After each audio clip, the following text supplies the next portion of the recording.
Assalamualaikum warahmatullahi wabarakatuh.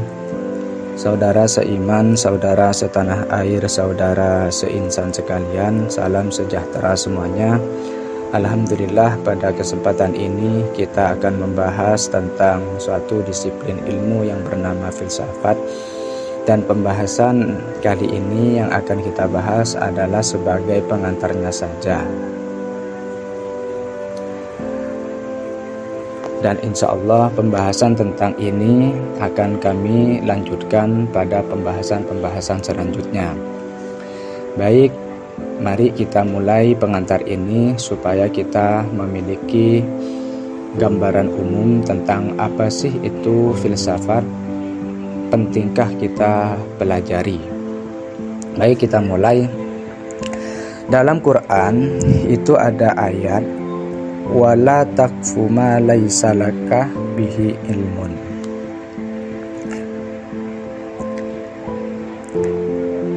Ayat itu mengajarkan kepada kita untuk tidak berpegang teguh terhadap apa yang tidak kita ketahui dan apa yang tidak kita pahami.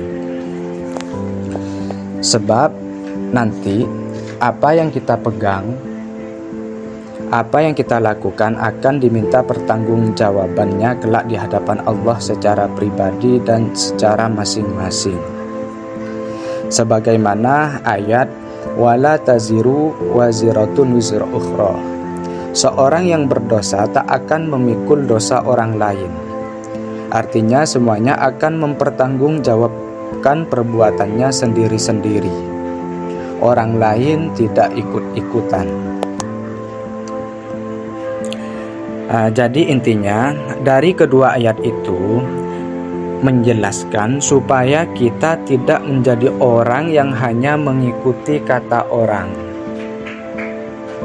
Kalau orang lain mengatakan baik, ya sudah kita anggap baik.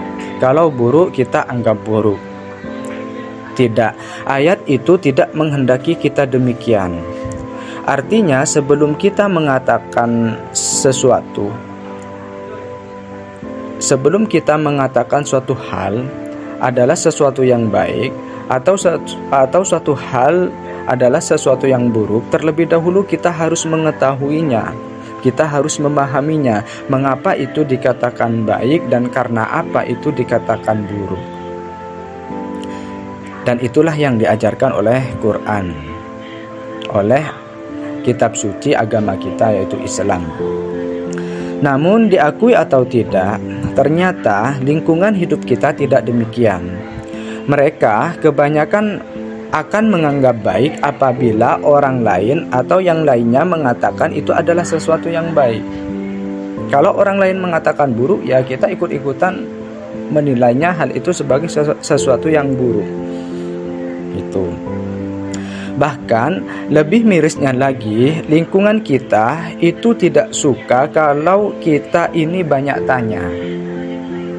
Jadi misalkan begini, kita bertanya kepada mereka, kenapa ya ini kok baik?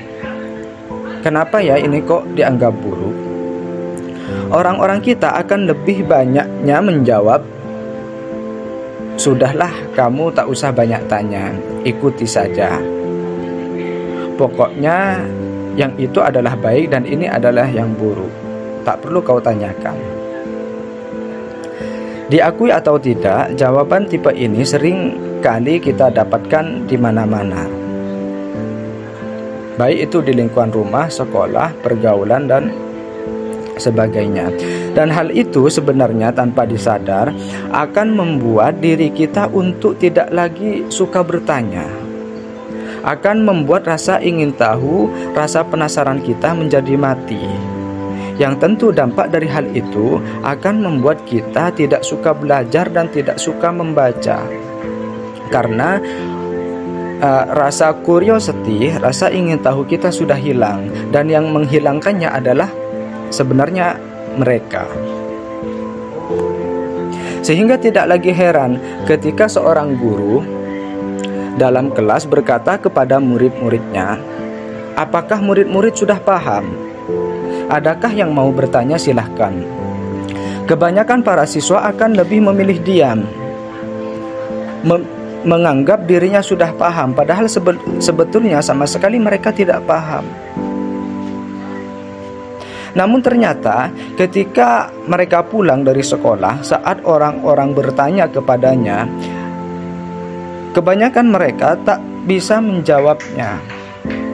Hal ini lumrah terjadi dalam kehidupan kita. Bukan hanya di tingkat sekolah, melainkan hal ini juga sering terjadi di tingkat perguruan tinggi. Jadi, meskipun setingkat mahasiswa, saat ini banyak yang tidak paham dan seringkali tidak bisa menjawab ketika ada orang yang bertanya padanya. Misalkan, apa sih itu Islam? Mereka kebingungan. Pancasila itu apa sih? Maksud dari masing-masing sila itu apa? Mereka tidak paham. Iman itu apa? Kenapa kok ada 6 rukunnya? Kok tidak 4? Kok tidak 10 saja atau 15 saja? Kenapa demikian? Dan lain sebagainya. Banyak dari mereka yang tidak bisa menjawab itu, meskipun sebenarnya pelajaran tentang itu sudah ada sejak SD. Tapi mengapa banyak dari mereka yang tidak bisa menjawabnya? Dan hal itu pasti ada sebabnya. Apa sih sebabnya? Dan ini sebenarnya adalah problem. Dan tentu kalau kita sadar sebenarnya hal itu terjadi karena hilangnya rasa ingin tahu sejak anak-anak dari diri mereka. Sehingga walaupun mereka sekolah, tidak banyak manfaat yang dapat mereka dapatkan, yang mereka peroleh. Hanya dijadikan sebagai kegiatan rutinitas belaka sekolah itu.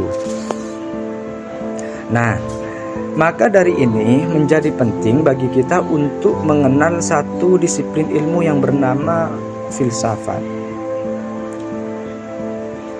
Dalam menghadapi hal semacam itu, hal tadi yang sudah saya jelaskan, filsafat sangat penting perannya.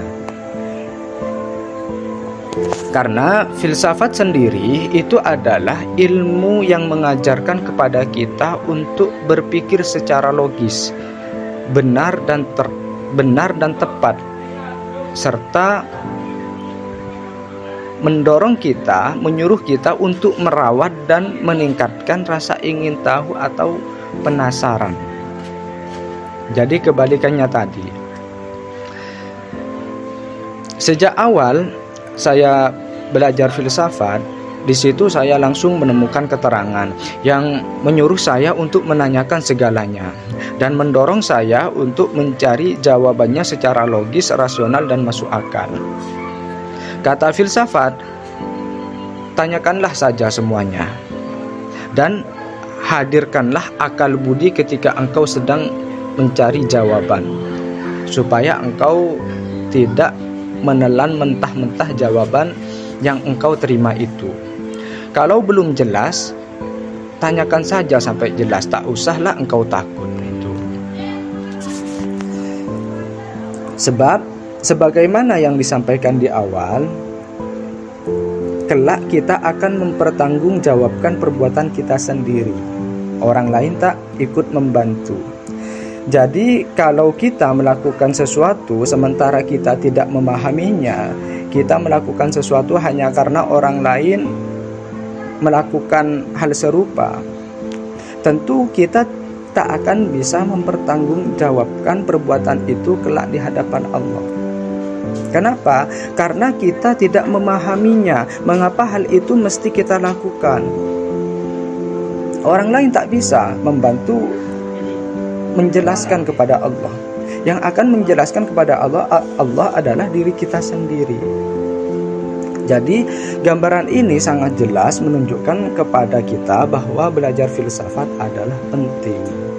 Karena memang yang ditawarkan filsafat adalah supaya kita ini hidup dengan sadar, dengan jelas, penuh makna dan bertanggung jawab.